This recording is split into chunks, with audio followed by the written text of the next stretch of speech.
If you felt like campus was a little empty today, you're not alone. Find out why students were cutting class. I'm Jonathan Martin, and in just a few seconds, we're going to give you some quick tips on how you can stay safe on the road with the storm approaching. And NASCAR visits the Coliseum this weekend, but the conditions might be less than ideal. See It Live starts now.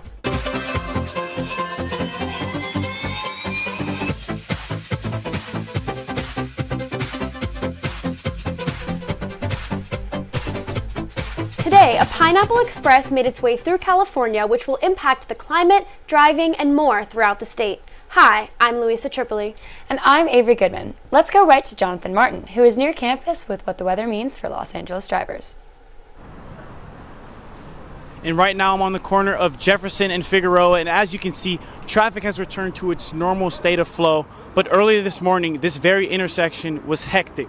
We had the chance to talk to California Highway Patrol and AAA about why car accidents are happening. To give you an idea of what we saw this morning, within a half-hour period, we saw over 30 traffic collisions in LA County alone. So that was, more than one collision for every minute that went by.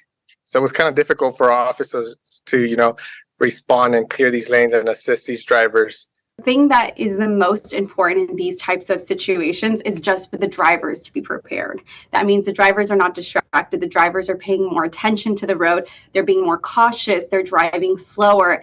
And also that they're leaving enough time to get to their destination. This is the time to really be like, okay, if I've been 5 minutes late, that's okay, because safety is the most important thing, especially when it rains. So here are some quick tips to avoid accidents in the next rainstorm. First, check your tires, slow down and avoid hard braking, and of course, avoid movement during hydroplaning. I also had the chance to talk to some USC students about commuting in the rain. I'm from Portland, Oregon, so I'm pretty familiar with the rain and driving in the rain. I have noticed people panic when they drive in the rain, and I think that freaks me out because I get nervous from other drivers in general. People don't really know how to drive here in raining in Los Angeles sometimes. Yeah, they cut in front of me without any signal, and they done something like abnormal. Forecasts predict that the storm will pick up this weekend, so keep that in mind for any plans you have. Guys, please stay safe, please stay warm. I'm Jonathan Martin for Annenberg Media. Back to you guys in the studio. Thanks, Jonathan. This Pineapple Express storm system is just the first of 2 atmospheric rivers. The forecast shows we'll be getting more rain and snow. A meteorologist with the National Weather Service warns Californians of the storm's potential impact.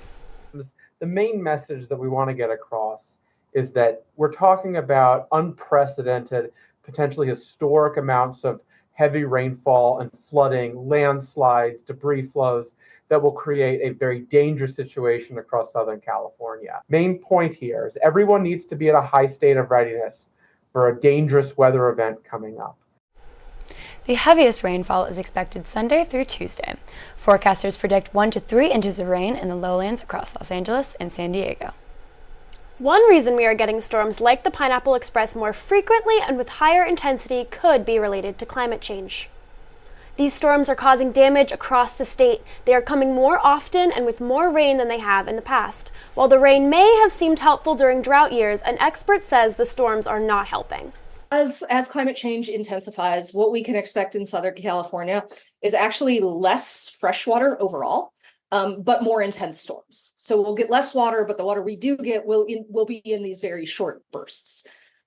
What we can do about it, we have to worry about things like drinking water, right? So what LA or USC is probably looking into doing is how to capture this stormwater and treat it for drinking water, because in the next few years, Californians can expect more frequent floods and also more intense droughts. Southern California is known for its sunny skies and dry weather, but when it rains, much of LA's infrastructure is not able to handle it. We spoke to members of USC's Environmental Student Assembly to find out where all the rainwater ends up.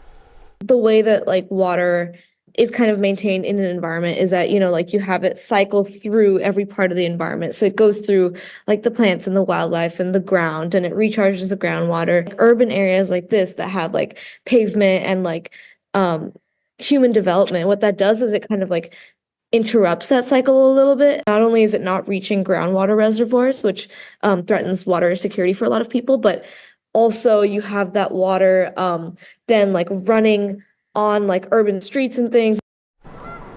LA Public Works has been creating projects all around LA to help divert urban and stormwater runoff, like this one at Magic Johnson Park in Willowbrook.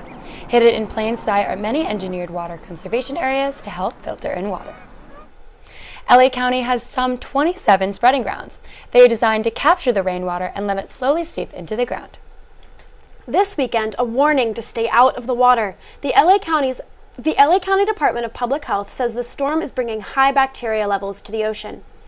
Health officials say the contamination comes from storm drains that bring chemicals, debris, and trash into the ocean. Anyone who enters the water could become ill. The advisory remains in effect for 72 hours after the storm ends. While the mountains did get snow today, experts say it may not be enough. Currently, snow levels are far lower than the norm for this time of year. How low? Here are the numbers from the California Department of Water Resources. So far, our snowfall has been 50% of average for this time of year. This warming is really hitting us hard during our droughts. So it's making drought intensity huge. So we already have skimpy snowpacks during our dry years, and now we have years with just basically no snow. So that's the thing we're grappling with. We designed our whole system around a different climate, the 20th century climate, and now in the 21st century, it's not working out so great. After record-breaking snowfall last year, the snow drought is affecting California ski resorts. Some of the workers say it's forced them to make a lot of artificial snow. Yeah, so it's funny because we came off such a gigantic record-breaking season last year into a slow season this year. So it's definitely affected business. It has started snowing in the past few weeks, so it's really about how we change the perception of what people down south think of what the conditions are. Just how important is the Sierra snowpack to California? Experts say it supplies about 30% of our water supply. Rain brings another issue to those living on the streets. Several shelters under the Los Angeles Homeless Service Authority's winter shelter program are opening for the weekend.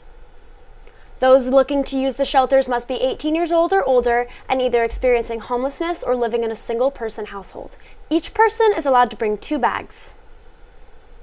All LASA shelters will operate in accordance with COVID-19 guidelines set by the Department of Health. Those inside shelters will be allowed to bring their pets and service animals and can expect 3 meals per day.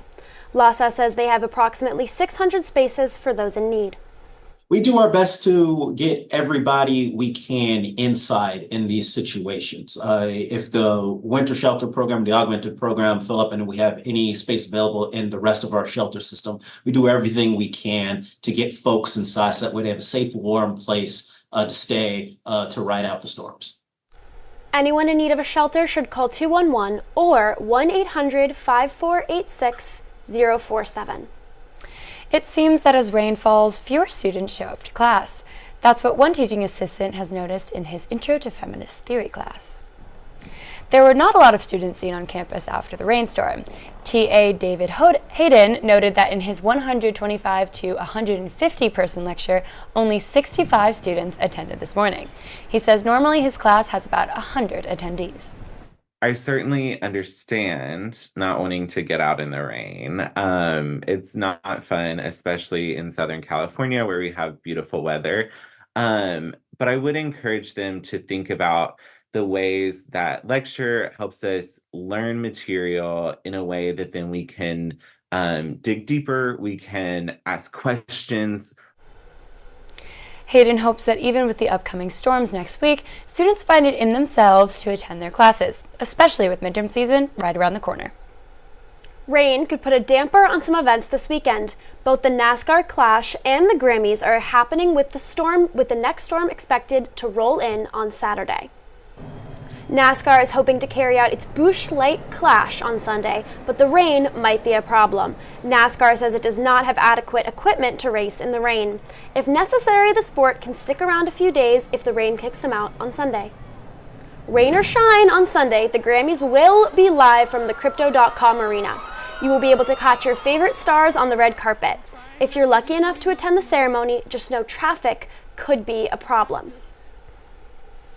You know, I'm from New York. I should be used to the rain, but LA has weakened me. I can't do this anymore. Yeah, I agree. I'm also from New York, so not really used to it. Didn't even bring an umbrella. Nope, me neither. Well, thanks for watching See It Live. I hope you at home also have an umbrella this weekend. From everyone at Annenberg Media, I'm Avery Goodman. And I'm Luisa Tripli. For more coverage, watch and subscribe to our YouTube channel at youtube.com/Annenberg Media.